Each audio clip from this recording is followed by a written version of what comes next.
Praise the Lord.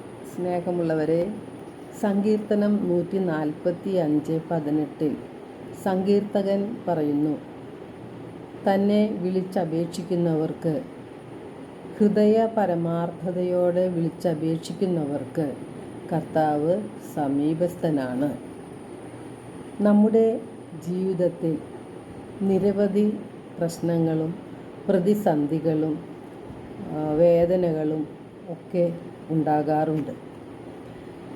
അപ്പോഴെല്ലാം നാം പലപ്പോഴും പ്രാർത്ഥനയിൽ നിന്ന് അകന്നു പോവുകയാണ് ചെയ്യുന്നത്. വിശ്വാസം കുറഞ്ഞു പോകുന്നു. നാം പ്രാർത്ഥിച്ചിട്ടും വേണ്ട ഫലം ലഭിക്കുന്നില്ലല്ലോ എന്നുള്ള ചിന്തയിൽ നിരാശരാകുകയുമാണ് ചെയ്യുന്നത്. എന്നാൽ തിരുവചനം നമ്മോട് പറയുന്നത്, ഹൃദയ പരമാർത്ഥതയോടെ വിളിച്ചപേക്ഷിക്കുന്നവർക്ക് കർത്താവ് സമീപസ്ഥനാണ്.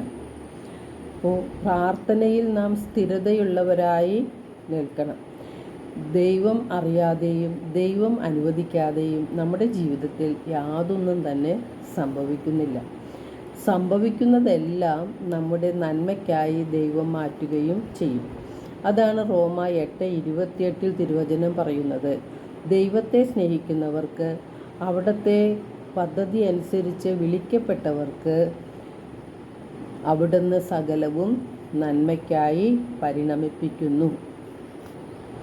വിരൂപമായ പാറയിൽ നിന്നാണ് മനോഹരമായ വിഗ്രഹം അല്ലെങ്കിൽ ശില്പി ഉണ്ടാക്കുന്നത്. അതുപോലെ ദൈവത്തിന് ഇഷ്ടമില്ലാത്തതായ പല കാര്യങ്ങളും നമ്മുടെ ജീവിതത്തിലും നമ്മുടെ പ്രവർത്തന ശൈലിയിലും സംസാര രീതിയിലും ഒക്കെ ഉണ്ടാകും. നമ്മുടെ ജീവിതത്തിൽ നിന്ന് അവയെല്ലാം മാറ്റിക്കളഞ്ഞ് നല്ല ദൈവഹിതപ്രകാരമുള്ള ഒരു വ്യക്തിത്വത്തിൻ്റെ ഉടമയാക്കി മാറ്റുന്നതിന് പലപ്പോഴും ചില സഹനങ്ങൾ ദൈവം അനുവദിക്കുന്നുണ്ട്. 1 യോഹന്നാൻ 3:1 വിശുദ്ധ യോഹന്നാൻ നമ്മെ ഓർമ്മിപ്പിക്കുന്നു, കണ്ടാലും എത്ര വലിയ സ്നേഹമാണ് പിതാവ് നമ്മോട് കാണിച്ചിരിക്കുന്നത്. നാം ദൈവമക്കളെന്ന് വിളിക്കപ്പെടുന്നു, അങ്ങനെ തന്നെയാണ് എന്ന്.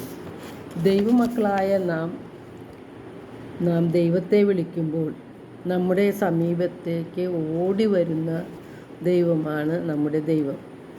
നാം കരയുമ്പോഴും നമ്മുടെ മിഴി തുടച്ചുകൊണ്ട് യേശു നമ്മെ സ്നേഹിക്കുന്നുണ്ട്. നാം എപ്പോഴും സന്തോഷമുള്ളവരായിരിക്കണമെന്നുമാണ് ദൈവം ആഗ്രഹിക്കുന്നത്. ഒരിക്കലും നമ്മെ വേദനിപ്പിക്കുവാനോ കരയിപ്പിക്കുവാനോ ദൈവം ആഗ്രഹിക്കുന്നില്ല. പക്ഷേ പലപ്പോഴും നമ്മുടെ ജീവിത രീതി, നമ്മുടെ ഹൃദയം കഠിനമായി തീരുന്നത് കൊണ്ട് ദൈവത്തെ നാം വേദനിപ്പിക്കുന്നു, ആത്മാവിനെ നാം നശിപ്പിക്കുന്നു. അപ്പോഴാണ് ദൈവത്തിലേക്ക് തിരിച്ചു വരാൻ വേണ്ടി ചില സഹനങ്ങളും ചില വേദനകളും ദൈവം നമ്മുടെ ജീവിതത്തിൽ അനുവദിക്കുന്നു. അതെല്ലാം ദൈവത്തെ അന്വേഷിക്കുന്നതിനു വേണ്ടിയും അതുവഴി ദൈവത്തെ കണ്ടെത്തുന്നതിനും വേണ്ടിയാണ്. ഈ ദൈവം നമ്മെ ശുദ്ധി ചെയ്ത് ദൈവത്തിൻ്റേതാക്കി മാറ്റുവാനുള്ള ദൈവിക പദ്ധതിയിലൂടെയാണ് നാം പലപ്പോഴും കടന്നു പോകുന്നത്. അതുകൊണ്ട് തന്നെ സഹനങ്ങളെ മൂല്യമുള്ളതാക്കി രക്ഷാകരമാക്കി മാറ്റുകയാണ് നാം ചെയ്യേണ്ടത്. നിരാശപ്പെടാതെ ദൈവത്തിൽ ആശ്രയിച്ചുകൊണ്ട് പ്രതീക്ഷിച്ചുകൊണ്ട് മുന്നോട്ട് പോവുകയാണ് നാം ചെയ്യേണ്ടത്. പലപ്പോഴും നമുക്ക് അതിന് കഴിയാറില്ല എന്നുള്ളതാണ് യഥാർത്ഥ കാര്യം. ദൈവപുത്രന് തൻ്റെ രക്ഷാകരമായ ദൗത്യം പൂർത്തിയാക്കുവാൻ കുരിശുമരണം അനിവാര്യമായി തീർന്നു. നാം ചിന്തിക്കണം, പാപികളായ നമുക്ക് വേണ്ടി ആരാണ് മരിച്ചത്? ആരാണ് കുരിശിൽ ജീവൻ ബലിയർപ്പിച്ചത്? രക്തം ചിന്തിയത് ആരാണ്? ഇതെല്ലാം യേശുവല്ലേ. എന്തിനു വേണ്ടി? നമ്മെ നിത്യരക്ഷയിലേക്ക് നയിക്കാൻ വേണ്ടി, ദൈവത്തോടൊപ്പം ആയിരിക്കാൻ വേണ്ടി.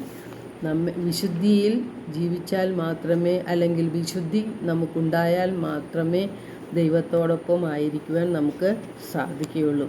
നമ്മെ രക്ഷിക്കുവാൻ വേണ്ടി മോചനദ്രവ്യമായി തന്നെ നൽകിയത് ആരാണ്? യേശുവല്ലേ. ആ ഒരു ചിന്ത നമ്മുടെ ഉള്ളിലുണ്ടെങ്കിൽ ദൈവമക്കളായ നമുക്ക് നിരാശ കൂടാതെ പ്രത്യാശയോടെ ജീവിക്കുവാനായി നമുക്ക് സാധിക്കും. യേശു കുരിശു മരണം വഴി നേടിയെടുത്ത ആ രക്ഷ നാം സ്വന്തമാക്കണമെങ്കിൽ നാം വിശുദ്ധിയിൽ ജീവിക്കേണ്ടിയിരിക്കുന്നു. വിശുദ്ധി കൂടാതെ ആർക്കും ദൈവത്തെ ദർശിക്കുവാൻ സാധിക്കുകയില്ല, സ്വർഗത്തിൽ പ്രവേശിക്കുവാനും സാധിക്കുകയില്ല. എല്ലാവർക്കും ഒരു നല്ല ദിനം ആശംസിക്കുന്നു. ദൈവം നമ്മെ ഓരോരുത്തരെയും സമൃദ്ധമായി അനുഗ്രഹിക്കട്ടെ.